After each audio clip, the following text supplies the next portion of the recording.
Okay. All right.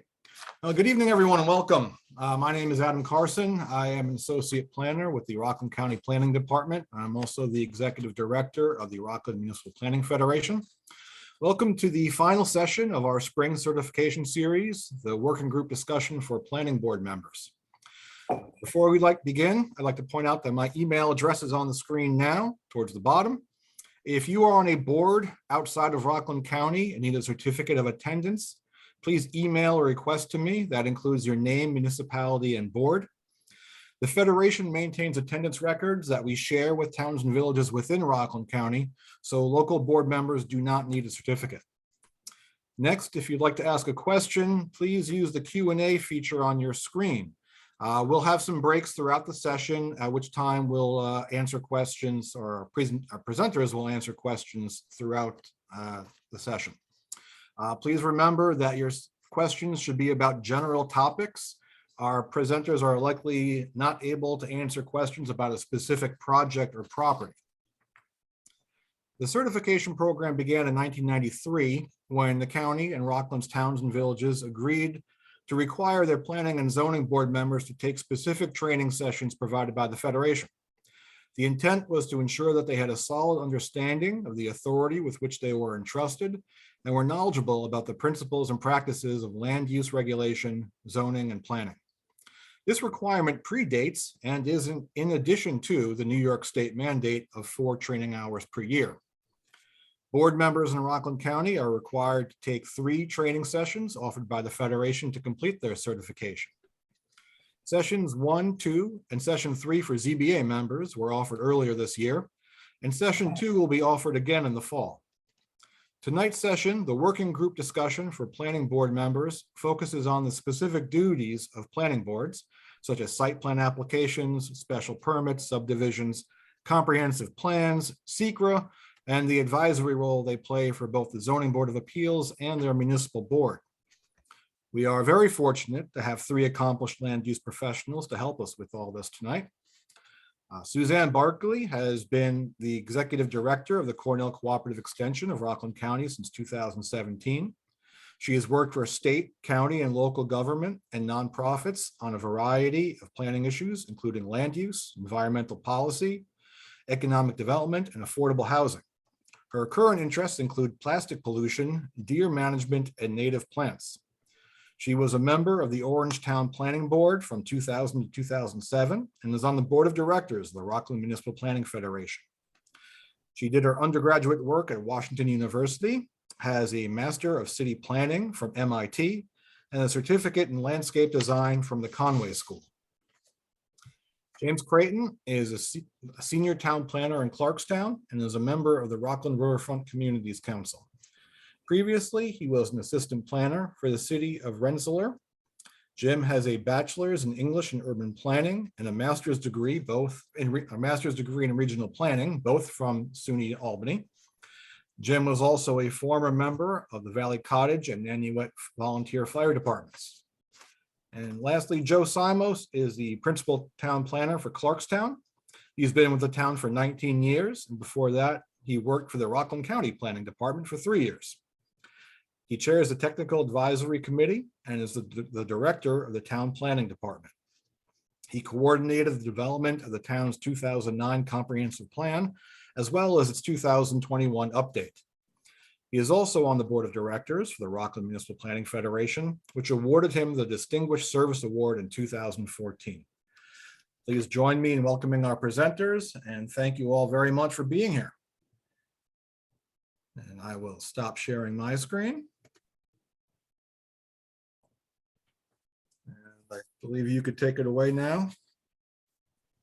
I'll be sharing my screen. Everyone can see my screen. Yes, I have the agenda on the screen. Yes. All right. Thank you all for joining us tonight. I'll just go over the agenda for tonight. We've already gone through introductions. Thank you, Adam, for that. We're going to be talking about the roles, relationships, and responsibilities of planning board members. I'm going to touch on comprehensive plans and zoning and the planning process in SEQRA. If you haven't already, I know we occasionally do courses just on SEQRA. I encourage you all to attend one of those courses. We're going to stop and take some questions. Then we'll discuss site plans. Again, stop for questions, and then cover special use permits, subdivision, and cluster development, and end the night with more questions if you have any. So I'll jump right into my part of the presentation, which is talking about roles, relationships, and responsibilities of a planning board member. If you're new on the planning board, there are state statutes that establish what planning board members need to do. There's town law section 271 and village law section 7-718. Essentially, as a planning board member, you are charged with ensuring the health, safety, welfare, comfort, and convenience of the public. And there's a lot to those words and the responsibility of ensuring that. And we'll go through that as we go through the presentation. The planning board also provides advisory recommendations to the zoning board of appeals or the municipal board, the village board, or the town board on matters referred to it by said boards. In other words, the town board may ask for the planning board's recommendation on a zone change, for example. Or maybe the planning board is sending an application to the zoning board for a variance, and the zoning board will want to know the planning board's opinion on it. That's also tied up with the State Environmental Quality Review Act. Oftentimes, planning boards are the lead agency in reviewing applications.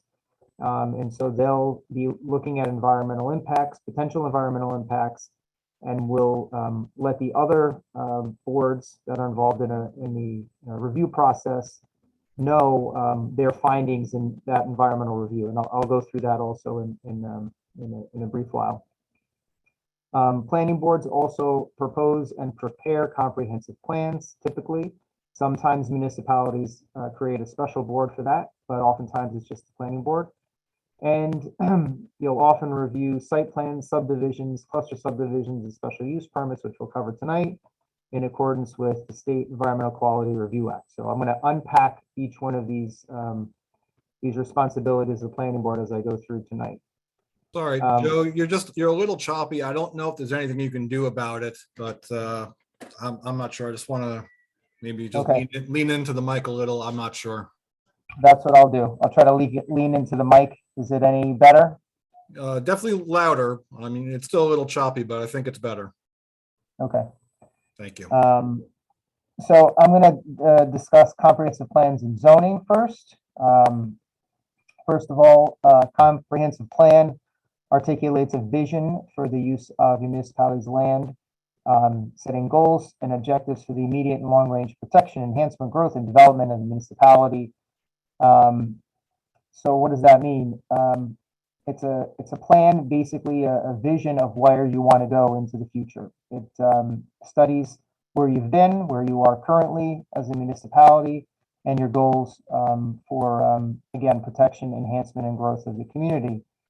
Comprehensive plans are basically the blueprint for your zoning. So before you jump into zoning, you really should look at a comprehensive plan. If your comprehensive plan hasn't been updated in the past, I would say 10 years would be the max. You really should look at updating the comprehensive plan.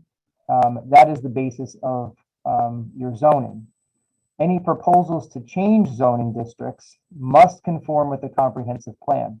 And I mentioned before that oftentimes a planning board is asked to give a recommendation or their advisory opinion to the town board or a village board. That's usually in relation to changes to the zoning code.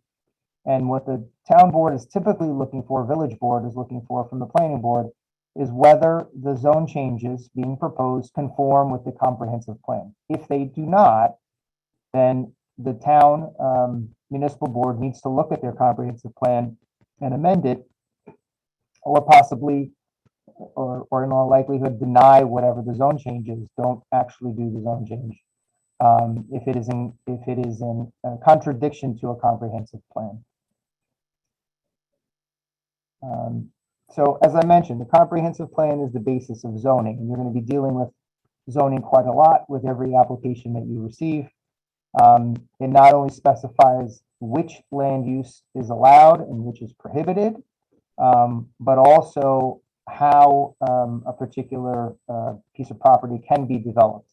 And that's controlled by densities, how many units per acre, as an example, for residential, floor area ratio, how large of a building you can build on a piece of property, setbacks, how close to a property line you can set a building, how close to the front lot line or road you can be set. So all of those are regulated by zoning, but again, I can't emphasize enough the importance of a comprehensive plan dictating what the zoning should be. So how does this work in terms of a process? So I'm going to introduce you to a couple of basic terms. The technical, you may have a technical advisory committee. That's what we have here in the town of Clarkstown. Maybe a community development review board or a committee. They all pretty much work the same way. They're a professional staff to the board. They'll review and recommend on the technical aspects of an application. We'll look, I'm a member of our TAC committee along with our building inspector, engineer, and town attorney. So we'll look at applications before they go to the planning board and make sure that they meet all of the requirements for a submission. Typically that involves making sure there's an actual layout. That's a pretty basic idea or requirement. Grading, landscaping, lighting plans, tree preservation plans, multiple sheets that come in an application. We make sure that everything is there, that at least all of the zoning requirements are met, or it's noted where there are variances that are required. And once an application is ready to go to the planning board, we kind of give it our blessing in the sense that they can go to the planning board. I always like to emphasize that we are advisory. The real power still vests with the planning board on whether an application can be accepted or rejected by them. But having that staff review is important in the process. How does that work with the State Environmental Quality Review Act? So I already mentioned that in the beginning of the presentation. Every application that you review as a planning board member needs to comply with the State Environmental Quality Review Act, SEQRA for short. And it's really at the earliest time in the process, the planning board needs to make a determination whether an application in action has the potential for an adverse environmental impact or significant environmental impact. So there are forms that the applicant fills out, typically a short form, depending on the application, a short form or a full environmental assessment form, depending on the scale and intensity of the project. As a planning board, you and your staff should be looking at that form, making sure it's properly filled out. And then you use that to determine whether you need to go further in the environmental review and do what's or issue what's called a positive declaration or a negative declaration. I actually skipped a step here. Before a planning board can issue a negative or positive declaration, it needs to do it needs to actually inform all the other agencies that are involved in the review process that they are performing that review. So most of the time, probably 99% of the time, when you have an application in front of a planning board, they are what's called the lead agency. So an involved agency is any agency that can issue a permit. Can they, if they can deny an application or not issue a permit and stop a project, then they are an involved agency. They are an agency under SEQRA who can undertake an environmental review. Typically, the planning board is going to be the lead agency, that is the agency that's in the best position to coordinate all the other agencies and make a determination of significance. In other words, they're going to gather all the information from all the other agencies and decide whether an action rises to the level where it needs to have a full environmental analysis. That's a positive declaration, meaning there's some environmental issues that aren't mitigated or addressed that have the potential for an adverse impact. Then you go through a whole other, the whole process of preparing documents and scoping out what you're going to actually study.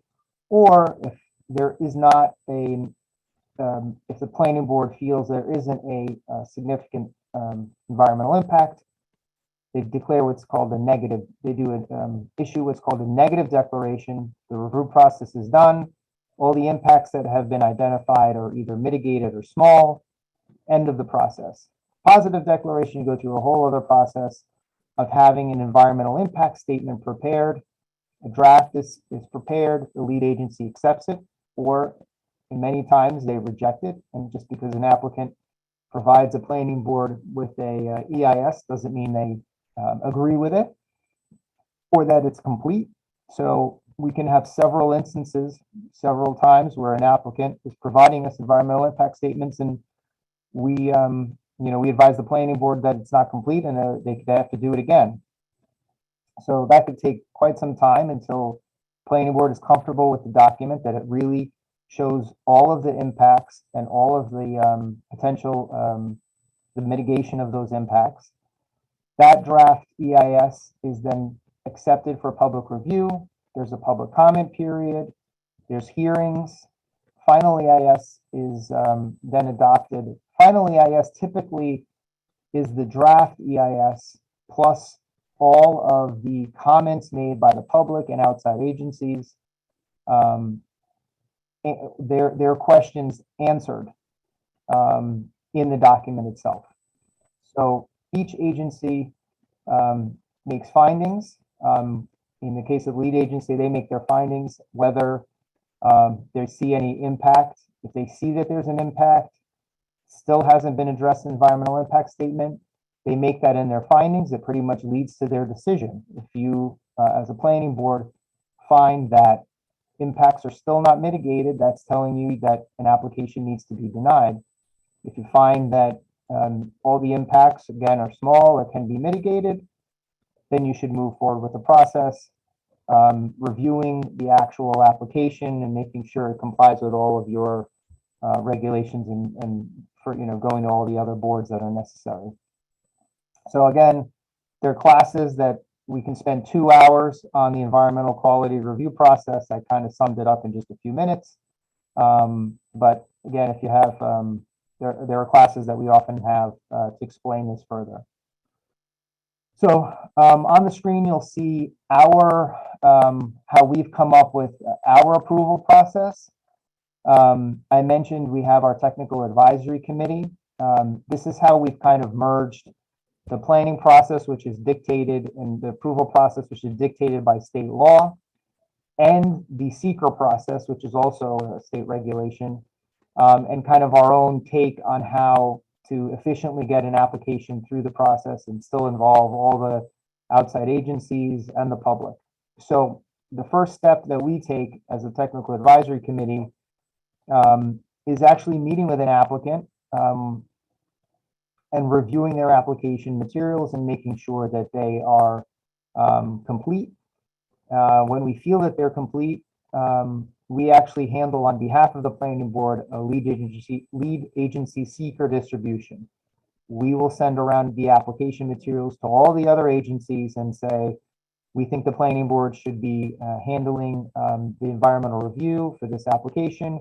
If we don't hear from you in 30 days, we're going to assume that you're okay with that, and the planning board is going to be the lead agency.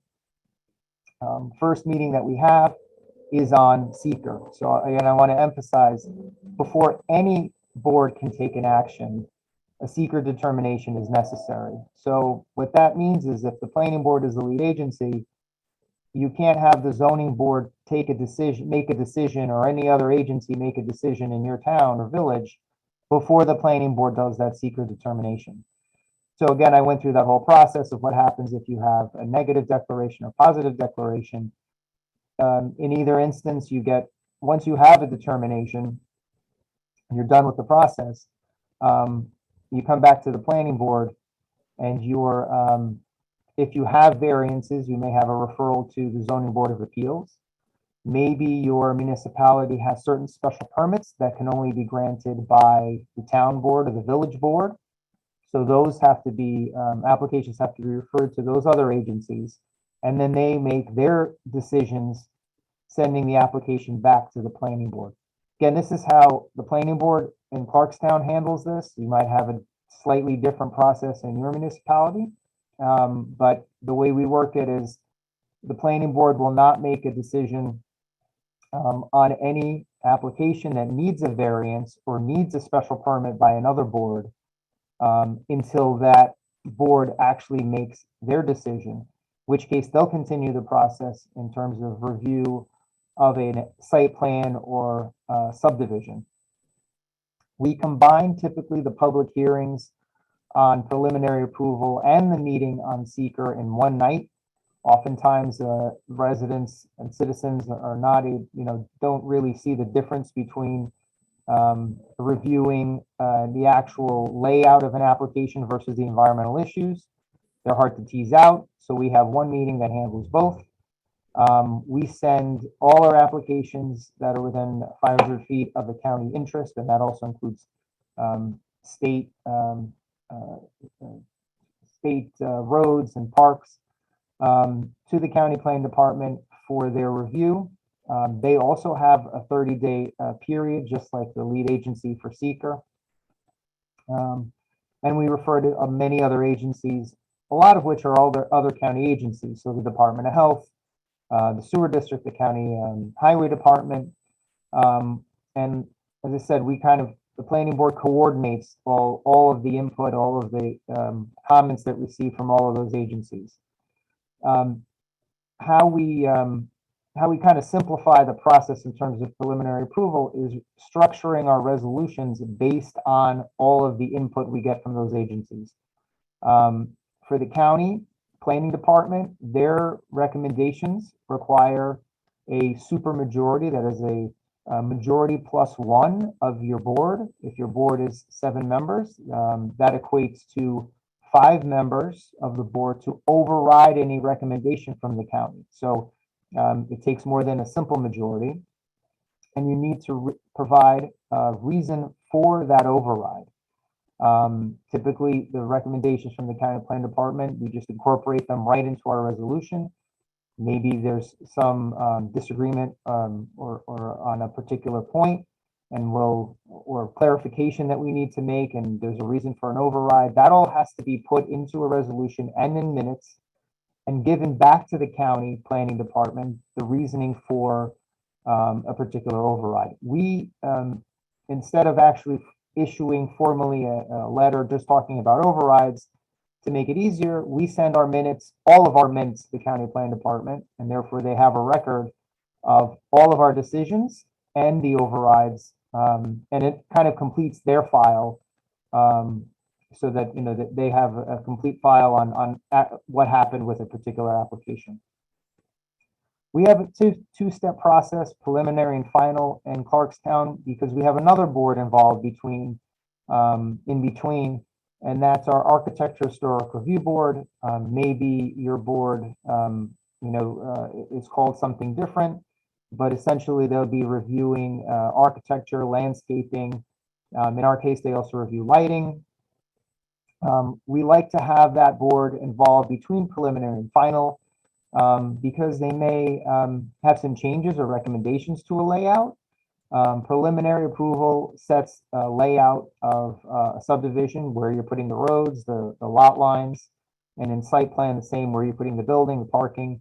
But there's always some room for some changes in between, and maybe with the review by your architecture and/or historic review board, they might have some recommendations. You can still make some changes, and that's why we have a two-step process and a final approval.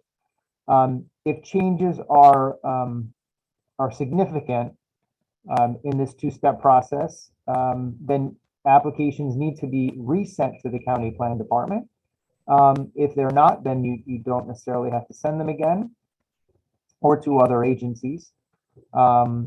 So at the end of the process, at a final approval, we have the end of the process is really a signature and filing. What we like to do is actually bring the applicant back again, meeting with staff, and actually go over the conditions of approval. And then each one of us on the staff will sign off ourselves and say, yes, in my field of expertise, all the planning issues have been, all the planning conditions have been addressed. In our case, the planning department in Clarkstown handles our own recommendations as conditions of the planning board and the county plan department. We make sure that the applicant is meeting both sets of conditions. Our engineer, whatever comments that he makes or the sewer district makes, the Department of Health. So we kind of divide up our own comments and comments from other agencies amongst our staff, make sure all those conditions are met, and then we turn around that plan and give that to the chair of the planning board and say, yes, this plan, they've met all the conditions, it can be signed and filed. Typically, site plans are filed with the municipality, with the town or village clerk, or your planning department. Subdivisions are always filed with the county clerk. So that's kind of our review process. Like I said, depending on your town or village, you may have something different. We found this is the most efficient way to go through the process. I just want to point out some new forms and tools. The environmental assessment forms have been updated. It's been a few years since they have been updated, but some of you may still be using old forms, or your engineers or consultants. There's a new tool online, in environmental assessment form mapper, which helps you and the applicant identify some of the potential environmental issues based on geography, based on the location of the particular property. That should really accompany all of the EAFs that are sent to the town. I can't emphasize enough the need and the use of geographic information systems to help help in the planning process, to be able to look at a project, look at an aerial and look at a project on the ground when you're in a meeting is very helpful, and also helpful for the public. If you don't have dedicated geographic information system or someone who can handle that in your municipality, just using even Street View, Google Earth. We always have a screen at every one of our meetings where we have access to our own GIS data, but if we didn't, next best thing is using Google Earth. There's a lot of information in the county's GIS portal. Again, I mentioned the EAF mapper. I just want to show, we actually have, if you would just wait 1 second, I'm going to show you, we actually made this custom map that shows every project in the town of Clarkstown. When we send notices out to the public, we actually direct them to this web page.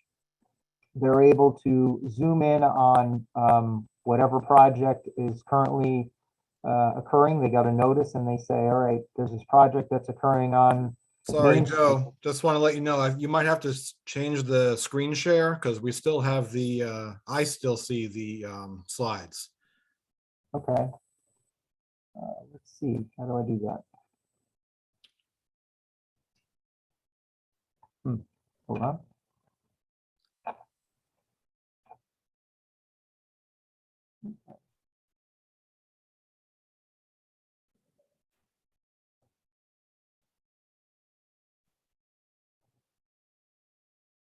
Let me try it again. There you go. There we go. All right. So what I was discussing was We have this application. So anyone, the public gets a notice in the mail, and we direct them to go to our webpage, where they can actually look at every project that's currently before the planning board or has ever been before the planning board since we started this application, which I want to say it's going on at least 5 years or more. Here we go, 2017 we started it. So you know, a resident can come and basically click on one of these dots here that shows where, you know, where we are in the approval process. This application was complete. It actually received chairman's endorsement. Gives you some basic information about zoning. You can scroll down and actually get a project by by name. Maybe you got a notice about 101 South Main Street. It zooms right to the property. Now you know exactly where it is, where it's located. Maybe you're this resident who received a notice on Capitol Lane, and you'll see that, you know, it's several hundred feet from you and you're not concerned about it. Or maybe you're the next door neighbor and you are concerned about it because it's right in your backyard. We think it's very helpful to have residents give access to this to residents. We have this at all of our planning board meetings as well. I think it cuts down on a lot of confusion, and it provides very useful information to the public. So it took some doing on our part to create. Again, kind of the low-tech solution is really just Google Earth, and I can't say enough. It's really helpful at a meeting to have something like that up on the screen, be able to look at a piece of property. You know, it's the next best thing to actually being there on the ground and looking at it. Let me see if I can get back. So if I go back to the PowerPoint presentation, are you seeing that or not? Not yet. Okay, well, I'm actually done with my portion of the presentation. So the next part of the presentation is going to be on site plans. But before we go there and pass it off to Suzanne, I guess we'll take any questions, Adam. Do we have any questions? There is. Camille is asking, hi, Joe, can you share what company developed your Clarkstown Planning Board project map? So we actually did that in-house. We have a dedicated GIS coordinator. He used really the data that we have from the county. So I have to give kudos to the county. They have a tremendous resource in their of GIS that they put at our fingertips. But we did have that created in-house. I'm pretty sure companies could create something similar. You know, there are plenty of companies out there that can create a mapping program like that. The real issue is maintenance. We have to, you know, we upload those projects as they come along, and having somebody on staff be able to do that is the difficult part. But yes, you know, like I said, we do have a coordinator that created that. Any other questions, Adam? I'm not seeing any right now, no. Okay. So next on the agenda is Suzanne. Okay, thank you, Joe. So I will share my screen. I think you might have to stop sharing. I don't know. Let's see.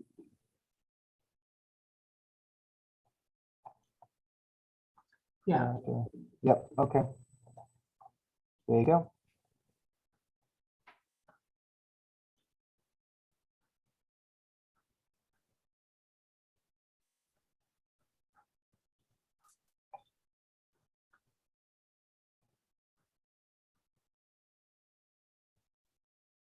So, whoops. Okay.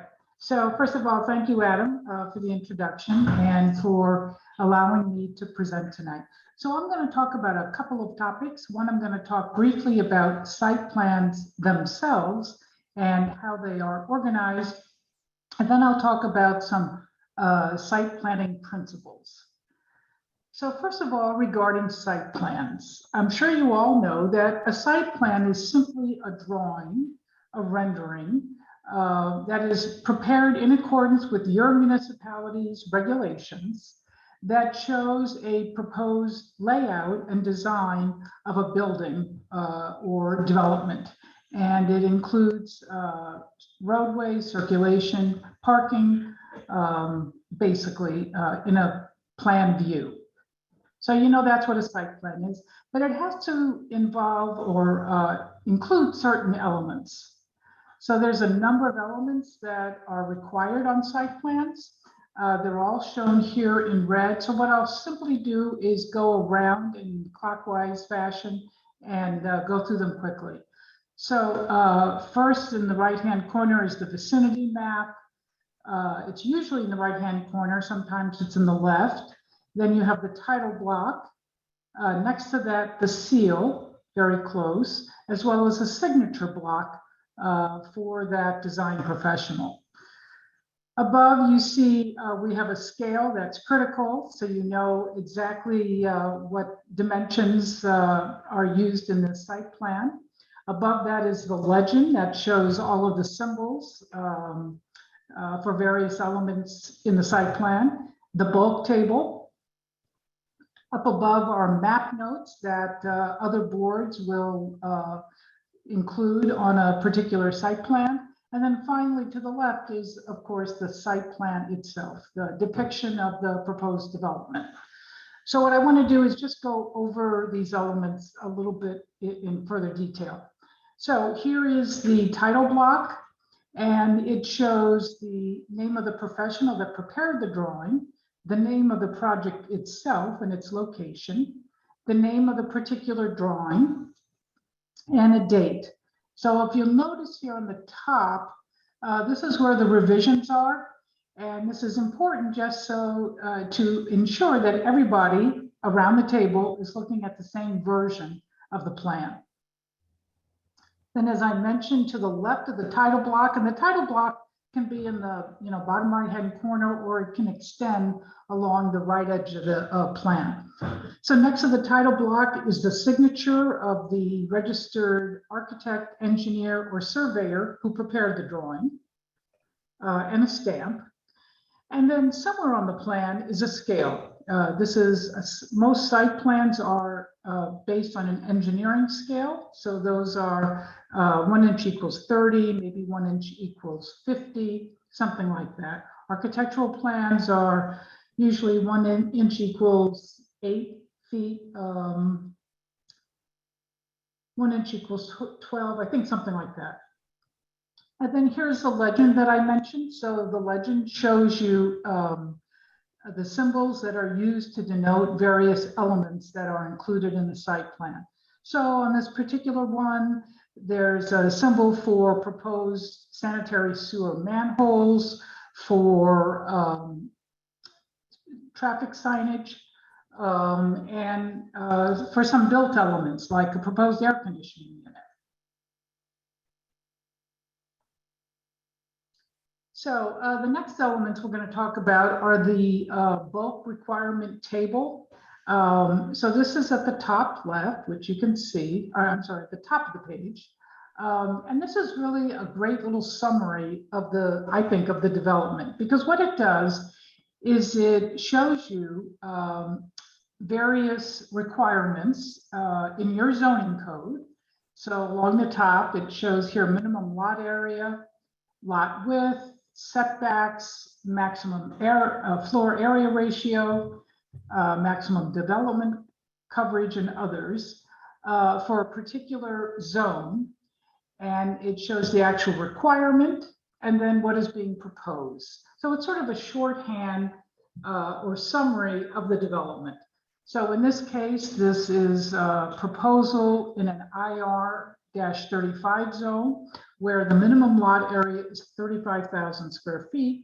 What's being proposed is 147,000 square feet.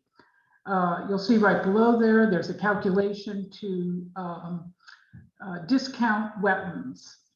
Then the area in red shows maximum floor area ratio and development coverage. And you can see under floor area ratio that required is 0.12, but they're asking for 0.17. Again, maximum development coverage allowed is 20%. They're asking for 47%. So this sort of gets right to the heart of the matter very quickly. Below this, right here, you'll see, in this case, it's Village of New Hempstead. These are the requirements that the ZBA has imposed upon this project, and they do appear on the site plan itself. And then to the left here is the vicinity map I mentioned. So vicinity maps are actually handy little graphics as well.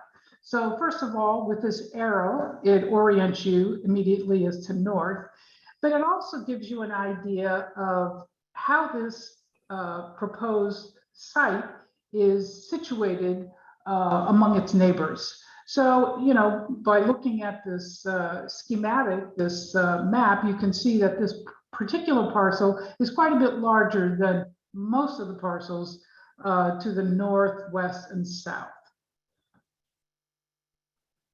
So that's it in a nutshell for the site plan. But before I get into principles of good site design, I'd like to take this moment and talk about principles of being a good planning board member. These are my own takes on being a planning board member, so I'm going to put it out there and you can tell me what you think about it. So first of all, there are only 4, but the first one is that as a planning board member, I urge you to demand and expect good design for your municipality, because you are the guardians of the community's design standards, and developers are looking to you to guide them, or hopefully they are. Don't assume that a developer knows your community or knows your design standards. They may, but if not, then you need to share with them what they are. And just think about it. Decisions that you make at a planning board meeting regarding a building can last for 25 years or more. So they are long-term decisions. That building will be sitting there, you'll be driving past it for years, for good or bad. Developers come and go, but developments last. Then I also would say that if you look around your community and don't necessarily like what you see in terms of the quality of development, then maybe it's time for you to revisit your municipality's zoning code or site plan regulations or design standards. So principle number 2, I would argue or ask you to advocate for your environment because actually no one else is. So in other counties surrounding us, there are groups called conservation advisory committees. I don't believe we have any in Rockland, and maybe Adam, Joe, or Jim, you know otherwise, but I'm not aware of any CAC, which is unfortunate because those committees, that is their purpose, essentially, to advocate for the environment. And so we kind of skip over that step. But to me, that says then it's up to land use board members, especially planning board members. The third principle is to acknowledge the expertise of the people sitting in the room with you at a planning board meeting. So here you are at a table with your planning board colleagues. You have probably an attorney representing the town or village. You have the planning board clerk.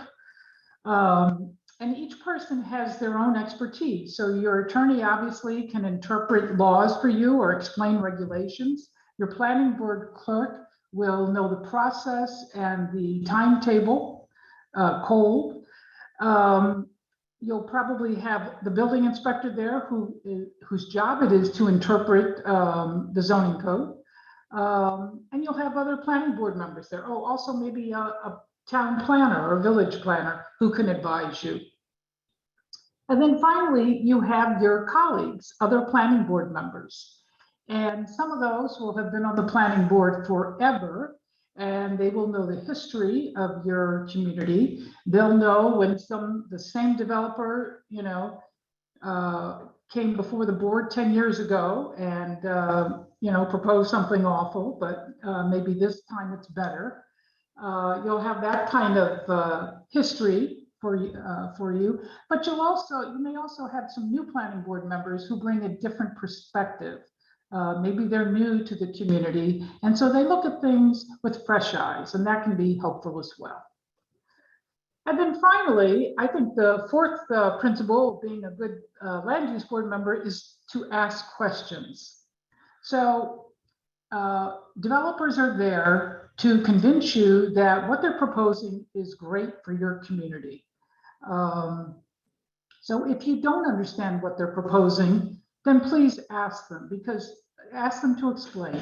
Chances are the person sitting next to you also doesn't understand, but they just haven't asked yet.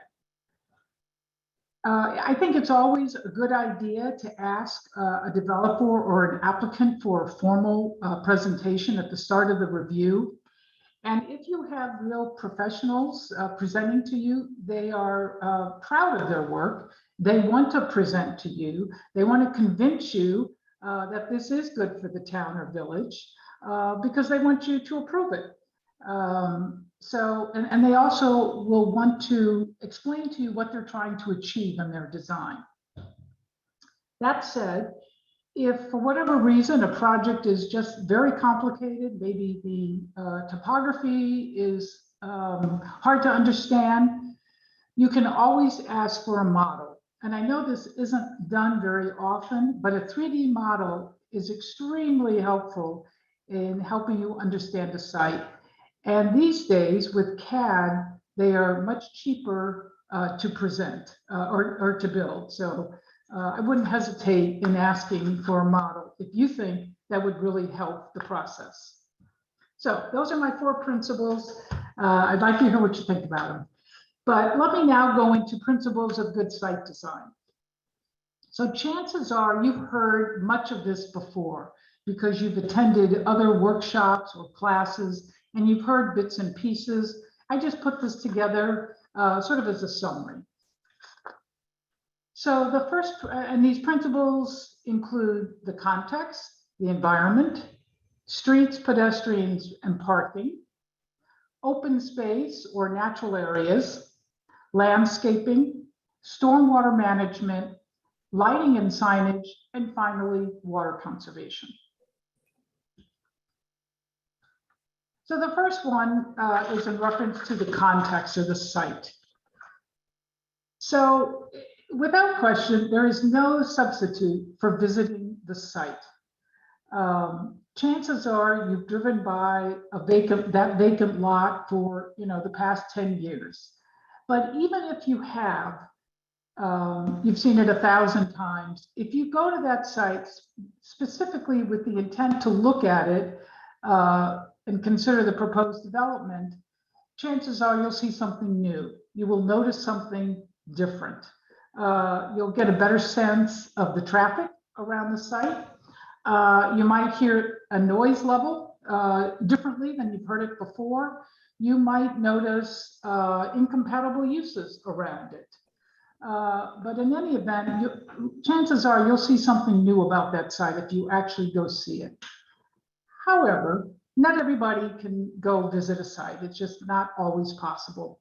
So in that case, there's a number of different tools you can use. As Joe mentioned, you can use Google Earth, you can use Google Maps or Bing. And these are really wonderful tools to give you a view that you'll never get in an applicant's package. You can look in Google Earth or Maps at a street view or bird's eye view, and these can all be very revealing and very helpful. So the next principle is to respect the environment. So you all know, here we are in Rockland County, sort of at the bottom of the Hudson Valley, which is considered a national heritage area. And that means that people come from all over the country and outside of the country to visit our area because of its beauty, because of our rolling hills, because of our beautiful mix of deciduous and evergreens. because of the streams and tributaries, the Palisades, and of course the Hudson. So it's a very special place. So I think it behooves us to try to respect the environment as much as we can. So that means when you're looking at a proposal for development, you want to understand what exists on the site and what is worthy of saving if possible. So are there stands of mature trees that are really irreplaceable? Are there steep slopes? Perhaps there's rock outcroppings. So the question I'm asking you to ask yourself is, what is worth saving on this site? So you may be familiar with the Salvation Army, which is in West Nyack. So actually, when you approach the building, this is not the view you see. This is a little bit to the west. But the entrance is pretty standard. It's a large driveway that I think goes up to the building and over a garage. But when you go just past the site, this is the view you get. So this is a brook or a stream that actually runs through the building. And the architects took special care to protect this area and to leave it wooded. And consequently, I think it's a beautiful site. So the next principle is to design streets for everyone. And I think in transportation planning, the concept is known as complete streets, which I'm sure you've heard of. So what that means simply is that streets should be designed not just for people behind the wheel. So they should be designed for people driving cars, trucks, and buses, but also non-drivers. So pedestrians, bicyclists, people in wheelchairs, people pushing strollers, people using public transportation, the young and the old. These streets increase energy efficiency and also improve accessibility for everyone. And by the way, the easiest way to slow down traffic on streets, because that's a common complaint, right? Everybody complains that local traffic or traffic on local roads is simply too fast. The simplest way to address this and to slow down this traffic is to allow on-street parking. So just as an example of a project that was trying to achieve complete streets, some 15 years ago, the New York State Department of Transportation came to Orangetown and came up with a plan to improve Route 303. Essentially just south of the Clarkstown border to the New Jersey border.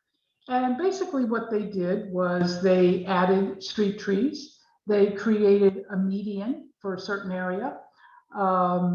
They had turnarounds to allow for U-turns. They added sidewalks, which were sorely lacking. And they increased crosswalks. They made them much more robust, and also signals. And it really did change the area. Unfortunately, they haven't done the whole road, and maybe at some point they will, but what they did was a huge improvement to Route 303. So the next principle is to acknowledge the pedestrian, because after all, once we get out of our cars, we're all pedestrians. So this is simply a request that you look for connections between the proposed development and existing businesses that people might walk to. And that if there are these uses that are adjacent, that you provide a way for people to get to them. So you should request sidewalks or paths or even trails if that's appropriate, you know, obviously depending on the development being proposed. You should also look at the sidewalk design to make sure that it is an appropriate width for the location and also an appropriate material. So we've learned that millennials, those people that I think are born in the 80s and early 90s, are a little different than previous generations. They want to live near public transportation. They want walkable town centers, and they want vibrant neighborhoods. Car ownership is not quite the same, or it's not the same percentage as for previous generations. So this group of people seems to want to walk a lot more. So we should accommodate them. We also need to analyze the need for parking. So I don't know if you remember, but some years back at a municipal planning federation dinner, we had a speaker named Sam Schwartz. And he's sort of a transportation guru. And he was quite a fun speaker and told us lots of interesting traffic and parking stories. So there are certain myths about parking. One is simply that people don't want to walk. They want to drive their car right to the front door and get out. Well, in fact, people don't mind walking if the walk is interesting and there's something to look at and there's an attractive area in which to park. Another myth is that all parking should be located in essentially the front yard of the building. But the fact is, parking in the front yard really does little to entice shoppers, okay? And parking in the front is not actually an attraction. It kind of detracts from the site. Generally, people have no problem parking in the rear of the building as long as it's clear where you park, and there's good signage. And also, parking in the rear allows businesses to use display windows and not have the customer be confronted with a huge parking lot. The last myth is that people are entitled to free parking, that it's somehow an American right. But there's no such thing as free parking. Obviously, every parking space costs money to construct and to maintain. And that cost is passed on by the developer to the owner or the tenant, and eventually the customer, or maybe even the taxpayer. So if your town has not looked at its parking regulations, or your village, it might be a good thing to revisit them now. And that's because we've had several, big events happen in the last several years. So first of all, as I mentioned, millennials simply don't own cars as much. They're more likely to use Uber, at least a certain percentage of them are. But also with COVID, we've learned that many people now are working remotely, right? So they're not driving to the office, and potentially you don't need quite as much parking. So that's, I think, a good reason, if you haven't done it recently, to take a look at the parking requirements. When you're looking at a parking lot design briefly, please ask the developer to defend the number of spaces being proposed. It might be a candidate for land banking spaces. If your zoning allows it, land banking means that they can, a developer can show that there is adequate parking on the site, but they don't have to be built immediately. They might only be built in the future when the need is there. If parking has to occur in the front yard, then obviously a visual buffer is really preferred. Maybe shrubs, maybe an attractive wall, or even a fence. And then please review proposed landscaping on the parking lot for shade and attractiveness. So here's a rather large parking lot, which, as you can imagine, is a huge heat island in the summer. And you can also imagine quite a bit of runoff coming off of that lot as well. Our next principle is to advocate for open space. So we've learned that the biggest threats to biodiversity is the loss of habitat, or else breaking it up into pieces that are unconnected. That's in addition to the use of pesticides and climate change. These are all huge threats to biodiversity. We've also learned just in the past couple of years that we've had this huge decline in the bird population by something like 3 billion since the 1970s. And then even, but about the same time we heard about the decline in birds, we also learned that we have a huge decline in the insect population, really just since 2000. So to me, that argues even more strongly for saving any kind of open space or natural area that we can. Because after all, once a property is subdivided and built on, it's lost forever. So I do want to say that there is, I just learned that New York State DEC has just published a pamphlet or a guide entitled Creating Conservation Overlay Zoning. And the purpose of this guide is to help specifically Hudson River communities plan to address their conservation priorities, conserve water resources and habitat, and help communities by protecting ecosystem services. So check it out. I believe it's on the New York State DEC website. It's called Creating Conservation Overlay Zoning. And I do know that the town of Warwick in Orange has gone ahead and created a conservation overlay zoning district. So you might want to look into that as well. Then number 7, enhance the environment through landscaping. So I'm not talking about open space now or natural areas. I'm just talking about the area around a development. So the purpose of enhancing the environment, I think, is or using landscaping is pretty obvious. It makes the site more attractive. It might provide a barrier or buffer from maybe incompatible uses next to it. It provides privacy and it provides some habitat as well, although isolated perhaps. I could just interrupt 1 second. Sorry, Rich, a recent addition to the Rockland County Planning Department, has shared a link to the guide you were just referring to by the DEC for overlay zones. Oh, great. Thank you. So thank you very much, Rich.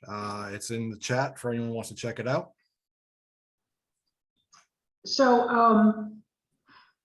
and the fact is, when you look at a developer's budget, landscaping is one of the smallest items on it. I mean, you really get a lot of bang for your buck with landscaping.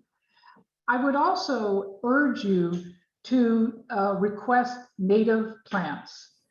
So we have native plants, we have non-native plants, and we have invasive non-native plants.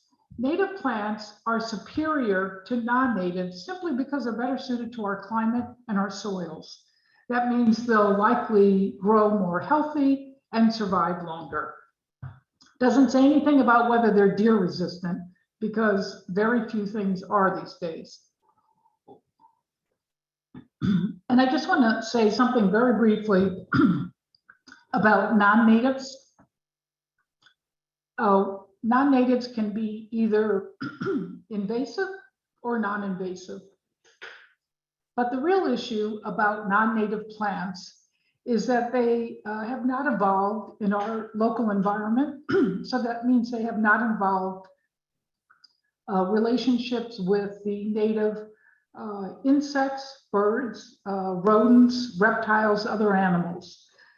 So although they look green, they may be beautiful, they may flower, they may produce fruit, it doesn't mean actually that they are food sources for any insects, birds, or other animals. And that's something that not everybody thinks about. I will tell you, Professor Doug Tallamy is an entomologist at University of Delaware or Maryland. Maybe it's Maryland. So he has written extensively about this. You might see him on Zoom because he's been doing a lot of Zoom meetings, but he is one of the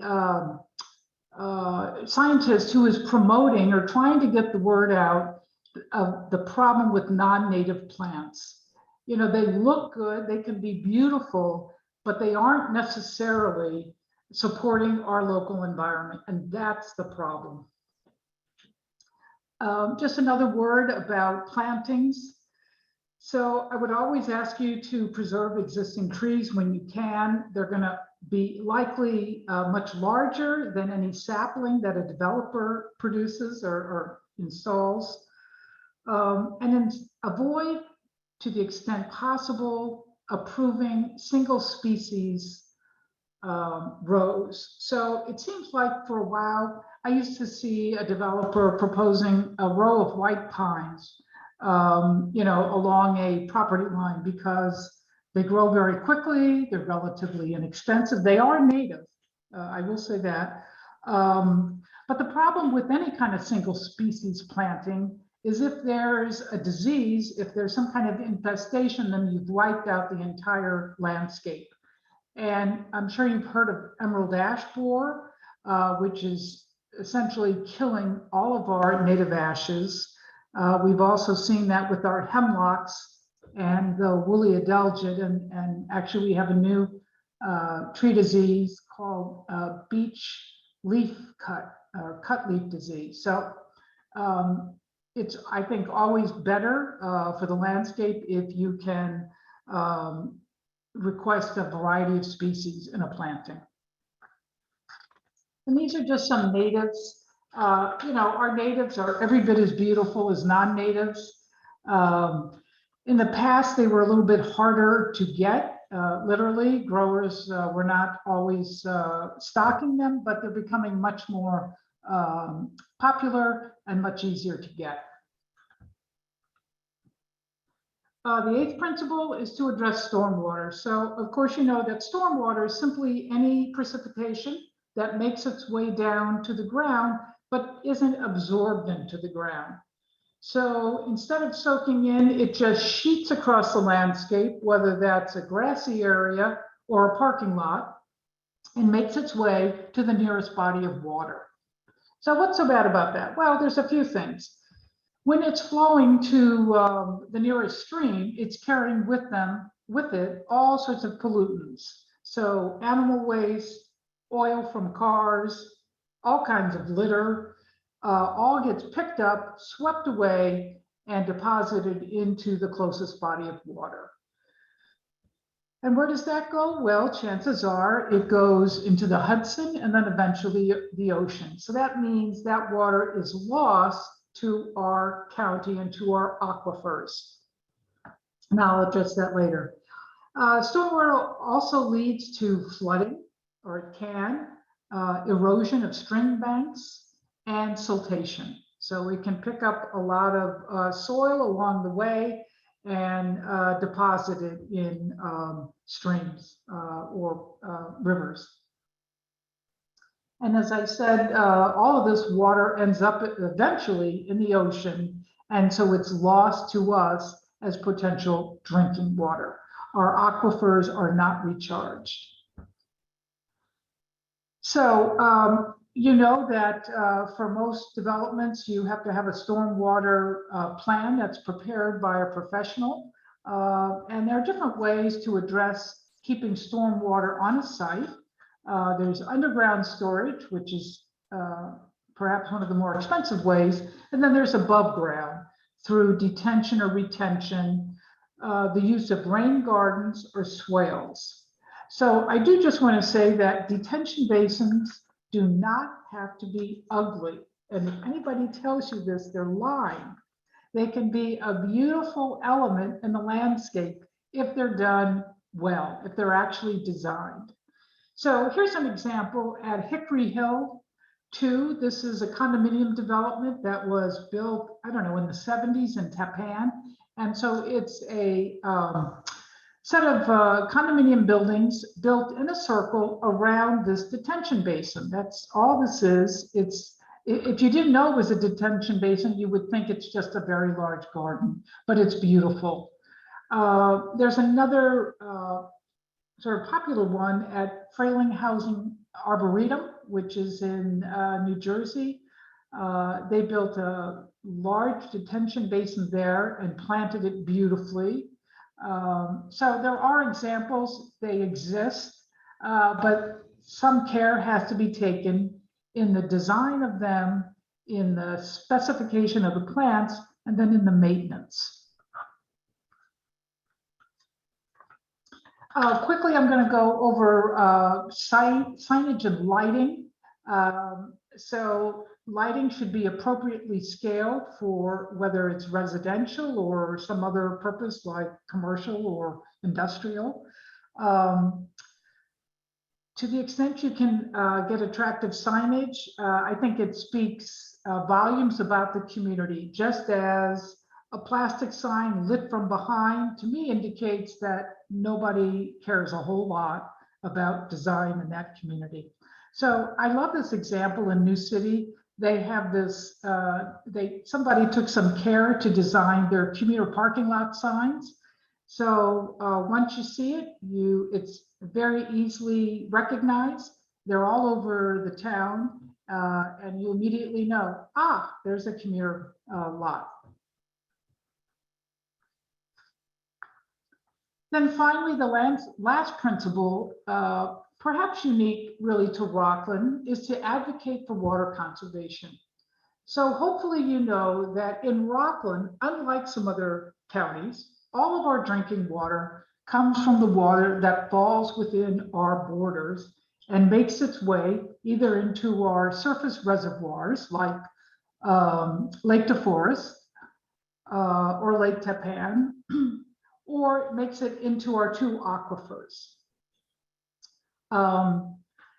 But we do have to conserve water because this is limited, right? And we have a growing population. So there is a task force that was created by the Rockland County Legislature some 6 or 8 years ago called the Rockland Long-Term Water Management Task Force. And a couple of years ago, they released a water conservation plan for the county. So as you know, we're also unusual in the fact that our public water is supplied by a private utility, in this case, Simoes, which is about to become Veolia. So Veolia has its water conservation plan because there are certain things only they can do. And then the county as government has its conservation plan because again, there are certain steps they can take, such as regulation, that Veolia cannot. So in some ways, we're fortunate to have the two plans because they really are complementary.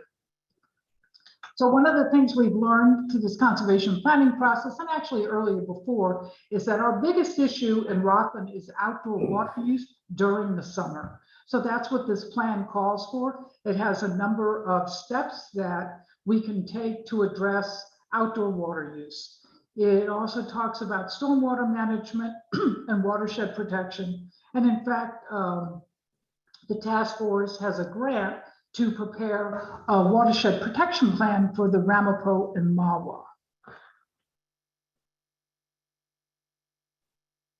So I'll be ever so brief here. This is, excuse me, this is the Coptic Church site plan. I don't believe this was ever built, but I think it's a really nice site plan for a few reasons. First of all the parking is in the back of the church, as you can see, but it has this very nice entrance, this drive that goes completely around the edge of the site, and it's extremely well landscaped. So as I say, it has this clear circulation. It has a rather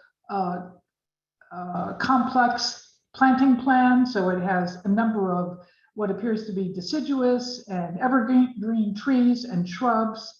And the parking lot is very well landscaped as well. Excuse me. And then finally, if you want to see something that has been built, check out the Southern Library.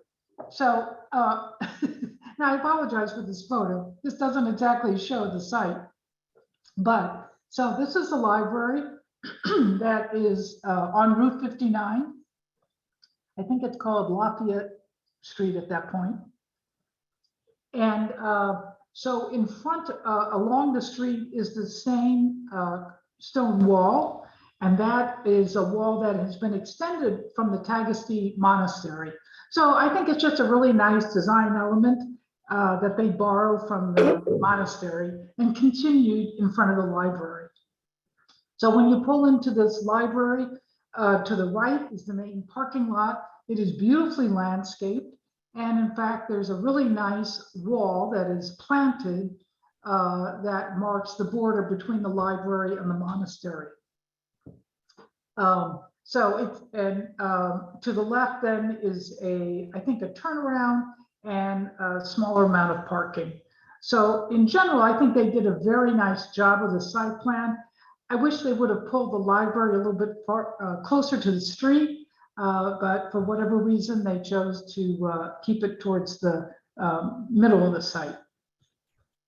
So that's it for my presentation. Oh, I did want to say, you know, there are a gazillion resources on all these topics, but New York State DEC has many of them.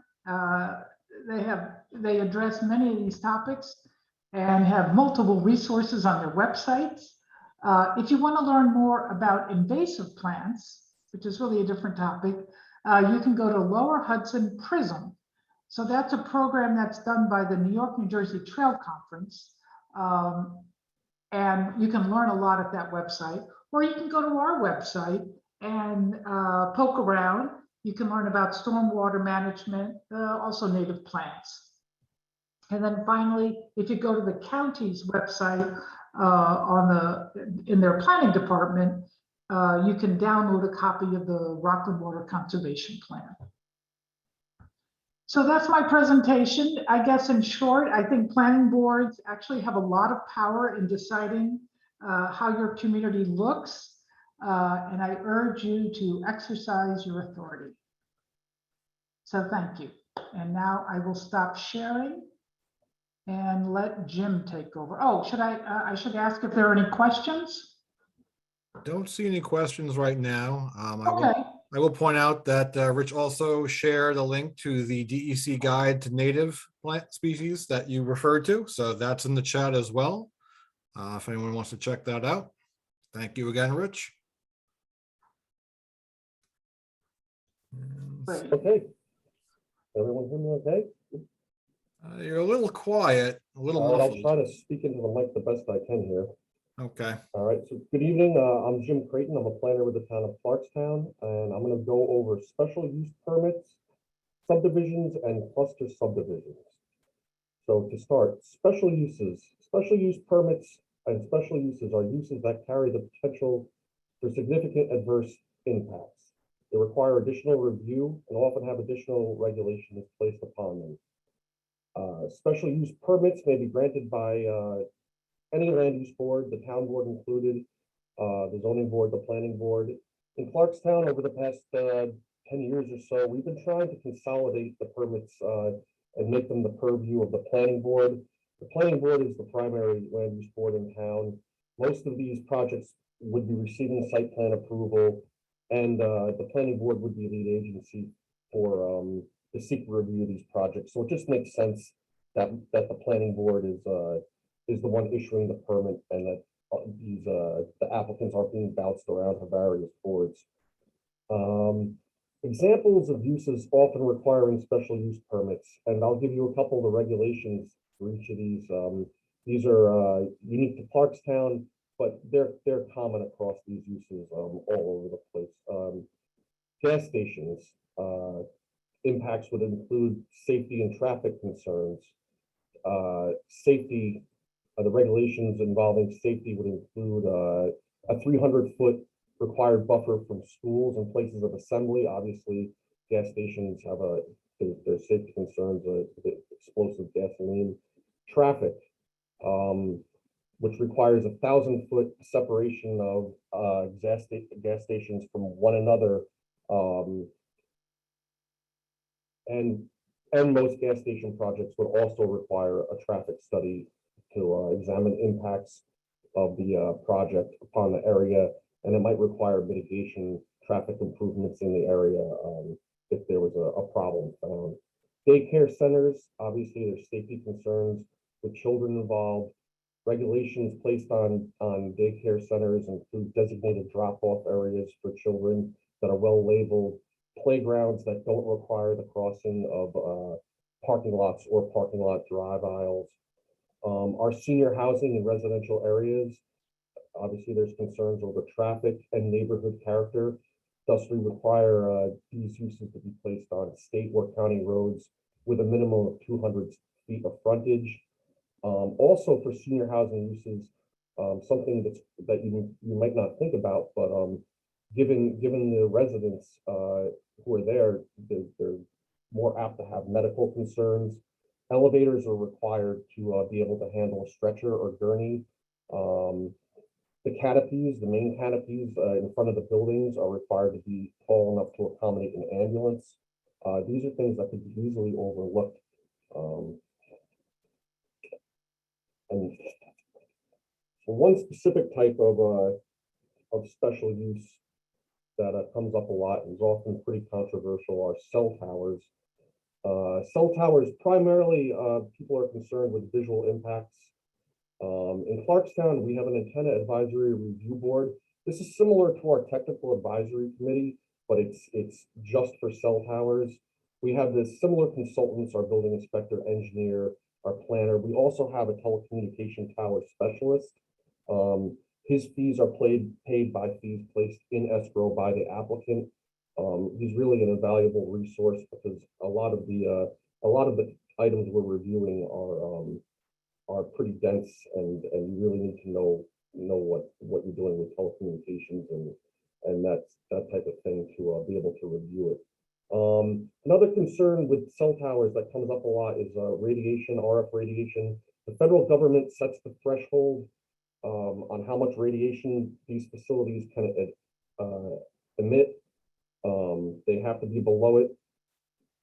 From what I gather, most of the facilities built are mere single percentages of this and are orders of magnitude below the threshold.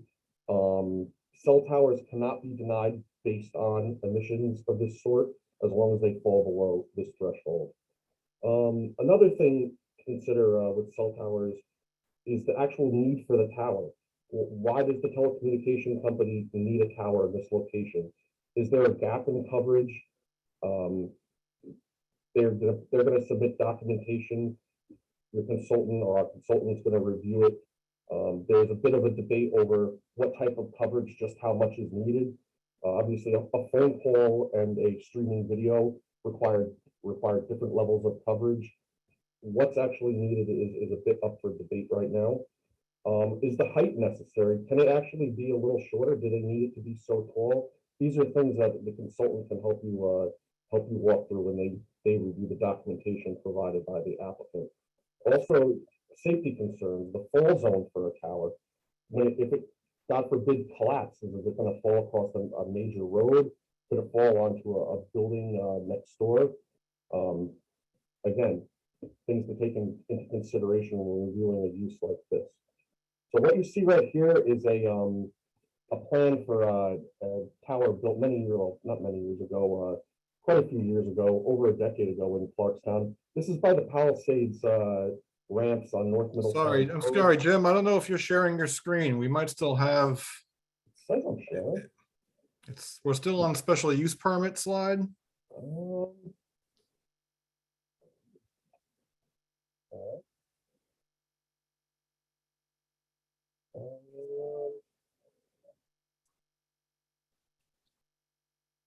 I mean, we are viewing your screen, but it's still that first slide that reads special use permits. Let me try stop sharing and start again.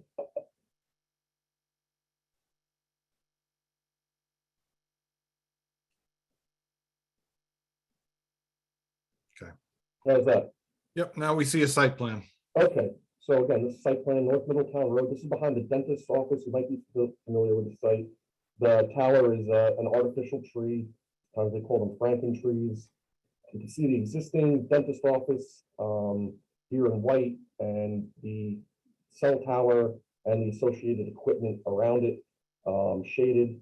And you can see some of the landscaping that's provided to shield the equipment here. So here's the detail sheet. Can you see this okay, Adam? Did it move along? Yeah, we see the detail. Okay, great. So here's the detail sheet for the tower. You can see the pole. It's supposed to look like a tree. It's I guess up to the eye of the beholder. This is one of the earlier tree towers done in the town. We think we have them looking a little bit better now. Some of the things that we found you can ask for in designing tree towers are things like branch density. Often the first pass, what your the proposal that comes in is not the best as far as how the tree is constructed, how dense the branches are, because it's cheaper not to build as many branches. You can have the branches extend lower on the pole. You can have the branches take on a more of a conical shape if the trees around that area happen to be evergreens that are more of a triangular shape. Also, when you're reviewing this type of thing, it's always great to ask the applicant to bring in samples. You can bring in samples of paint schemes for the pole, you can bring in samples of the branches. So since this has been built, we've been getting trees that I think are tree towers that look a little bit better than this. Obviously, the main concern with antennas and cell towers is the visual impact. And in reviewing the package received for these projects, you're going to see this. This is a viewshed analysis map. The different colors on this map represent whether where these facilities are visible from. The tower itself is centered in this circle. For example, the green represents visible. The red would be not visible due to topography. The blue is partially visible, and the yellow is concealed due to vegetation. This was produced in July. It's important to remember that can change depending on foliage in the area. When you look at this, you can see the small red icons, the numbered icons, and what these are is a key for the visual analysis done with the balloon. You can see the little red balloon. The balloon test basically they pick a day, hopefully it's not too windy or they have to repeat it, and they fly a balloon to the maximum height of the tower. They go to different areas around the town. If there are specific areas that you're concerned about, that your board is concerned about, it's very important to relay that to the applicant before they do their balloon test. If there's a neighborhood or maybe a scenic vista, a historic district, you're going to want to have a photograph from that area to see how it's going to be visually impacted. And after the balloon test is done, typically a computer generated image of the tower itself can be created, and that's used to really see how it's going to look in those particular areas.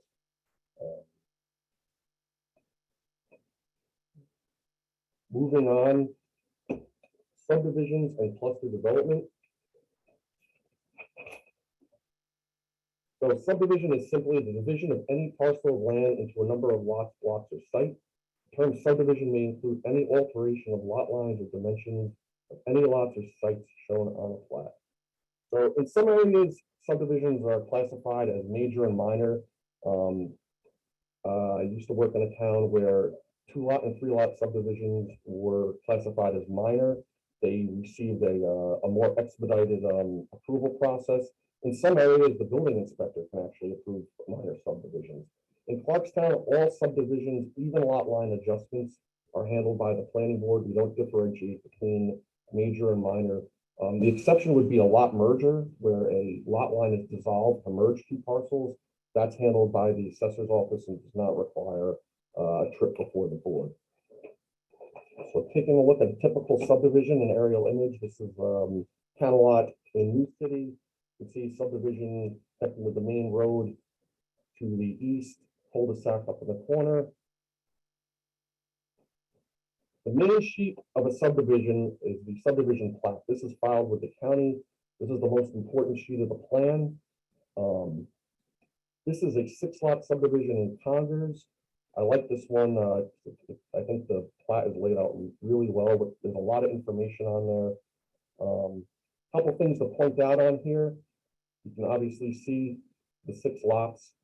There was one existing dwelling that's on the lot to the upper right. North is actually oriented right on this one. These areas within the lots, these polygons within the lots that are hashed out, those are building envelopes. That's basically a tracing of the setbacks. That's going to show you where the main dwelling can be placed without requiring variances. You can see the engineer had to get a little creative with some of the angles of the lot lines in this one because of this jut on Old Haverstraw Road in order to get the area and the lot frontages lined up without requiring too many variances. Ultimately, this did require 2 variances, and that's because there was an existing dwelling on this lot. They needed a variance from the rear setback for the existing dwelling. You can see how it's pushed back quite a ways from the road. The new dwellings that would be built in the subdivision would be fronted more towards the road. If you take a look at the bulk table over here, you can, I know you can't read the numbers, they're a little small, but you can see the 2 variances pulled out. Each of these columns represents one of the lots. Another subdivision that was recently approved, this is in Central Nyack. I think this one's really interesting. This required a significant variance from lot area. However, I think in the end that this was a really good design. So right here, you can see in the middle of the bold parcel lines. This was the original outline of the lot. It was subdivided. It wasn't subdivided to make 2 even lots. In fact, this lot was only 13,000 square feet with 10,000 feet required of each lot. So this is a really significant variance. And what they did is they subdivided along an old stone wall that was existing. There was one home to the north that was existing. What I like about how they did this is it created 2 lots that are consistent with the existing neighborhood. On Willow Ave, it created a lot consistent in size and shape with the one to the west and to the lots to the north. And on Gillis Avenue, it created another lot consistent with the lots to the east and to the south. Now, this could have, there was some argument through the process of whether or not just to split the lot in half.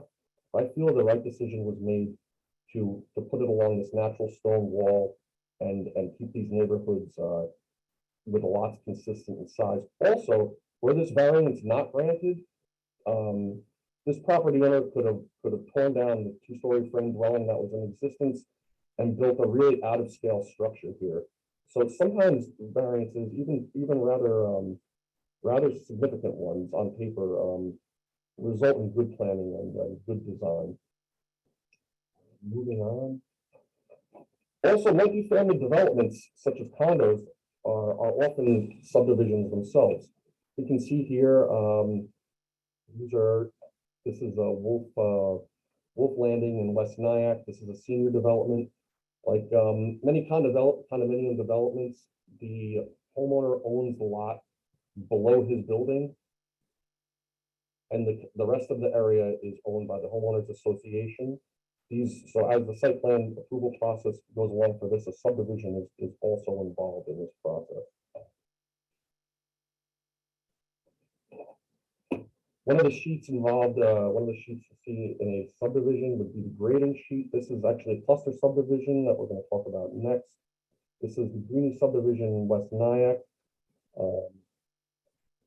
What I like about this one is that there's so much going on to the north, and you can see that there's a floodplain, there's a conservation easement. The shaded area represents steep slopes. It's important to delineate those. Steep slopes, lands underwater, and wetlands actually deduct from the overall net lot area. So if your site is steeply sloped, you're not going to get as many lots as though it were flat. What you also typically see on grading sheets is an outline of the proposed building. Again, you can see the building envelopes. To the right, you can see where the stormwater infrastructure is placed, and two detention basins, retention basins. And just to zoom in and show you how much is going on to the north of this site, I think they couldn't use any more symbols to represent what's going on here. I mean, it's a little difficult to discern actually.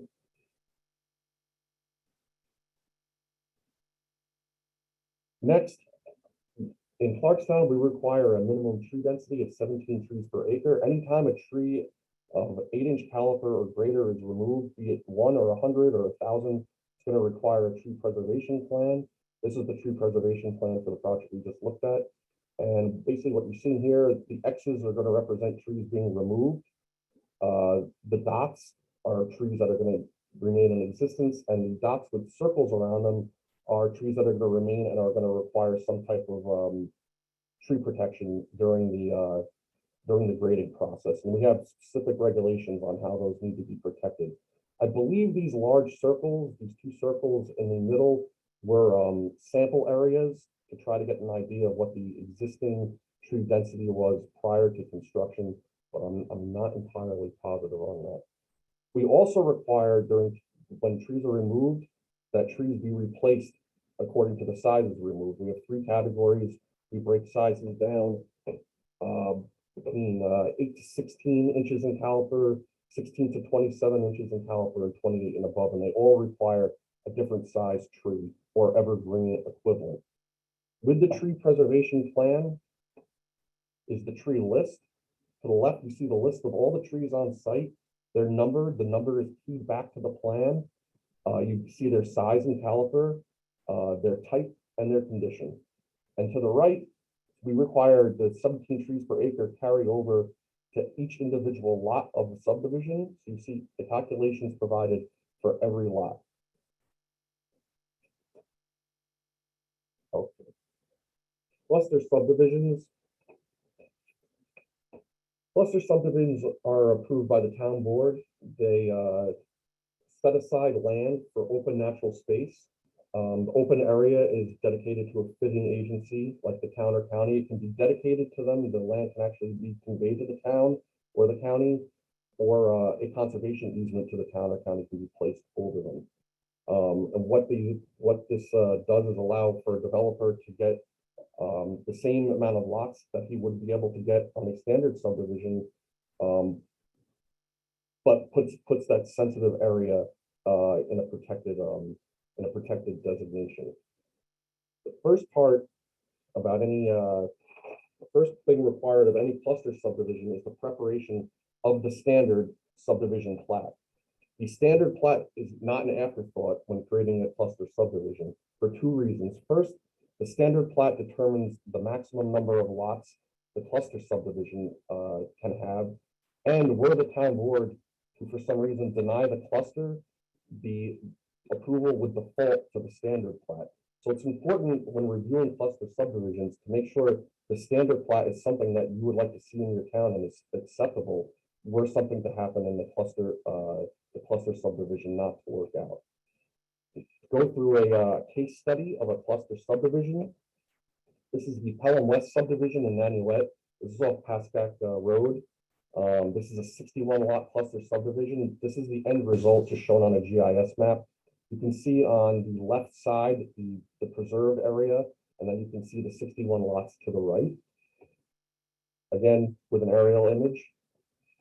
And to go through the process of this project, this was the original standard plan submitted to the town, and the developer figured he could get 69 lots out of this. If you take a look, and I know it's hard to discern, it's a little blurry, but a lot of these lots to the west, really, they're not viable. They extend over the existing stream, the Pascack Brook. They placed the homes way too close to the stream. The board told them come back with a standard layout that would actually work. We came back with this. There's a 61 lot subdivision. The board said that this would be a viable subdivision, and then he could prepare his cluster. What you can see here, still these lots encroach on the existing Pascack Brook quite a bit. by doing the cluster and getting lots, instead of being the required 15,000 square feet in size and going down to 13,100 square feet in size, resulted in this. This is the final cluster subdivision. And you can see what it did over the standard is it shifted the lots, it allowed them to be smaller and thereby shifted them to the east and away from the stream and the wet area and the floodplain. So it was a win-win for everyone. Important to note on a cluster plat, note on the plat that it's a cluster subdivision. New York State now requires that cluster subdivisions and the older form of cluster subdivisions called average density subdivisions be indicated on the zoning map. There's a very good reason for this. Over time, people forget that this was a cluster subdivision that has its own bulk requirements that are different than the overlying zoning. If you don't have some record of this, it's really easy to have someone come back and, for example, apply for a variance. The underlying zoning in this area is R15. However, the cluster adjusted the setbacks and adjusted the lot area, and it's different than the R15 zoning district because of that. Here are just a list of websites and resources. We talked about a couple of them. I'm not going to go through all of them. A lot of them we use in the office. We find them pretty helpful, something to check out on your own time. And with that, I believe my portion is done, and I'm open for questions as well. Thank you very much, Jim. You're welcome. So I'm not seeing any questions right now. While there is a little bit of a break, maybe people are typing. I'm going to put my email into the chat again.